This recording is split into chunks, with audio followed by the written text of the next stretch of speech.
आज हम हाज़िर हुए हैं, कहते हैं एक कैटल फार्म, डेयरी फार्म में। और देखें ये बैक साइड पे फार्म नज़र आ रहा है, सही है। और ये इनका कहते हैं मिल्क, ये देखें गाय वाय नज़र आ रही है आपको। और ये इनका कहते हैं ये इनका आउटलेट है। यहाँ आप कोई दुकानदार कोई टाइप का नहीं है, सब चीज़ ऑटोमेटिक है। और आपका भी आप दिखाएंगे कैसे वो भरते हैं। ये देखें हमने पहले बोतल ली है खाली, और ये बोतल को हमने अंदर रखा है।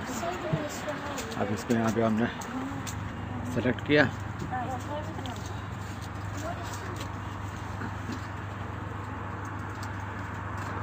ये यहाँ पेमेंट की, जब पेमेंट रिसीव कर लेंगे तो फिर वो बताएंगे। ये आपकी पेमेंट रिसीव हो गई है, और स्टार्ट करें।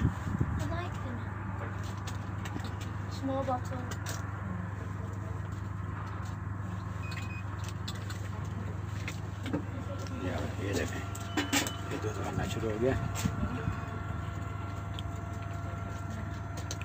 ये बिल्कुल फ्रेश फार्म है। पी के भी देखा, बड़ा मज़ा आया, जो दूर से हम लेने आते हैं।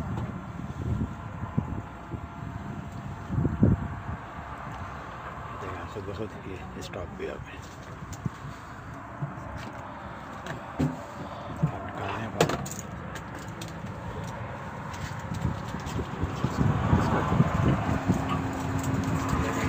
झुलना भी शुरू हो गया। इसका ढकना बंद करें।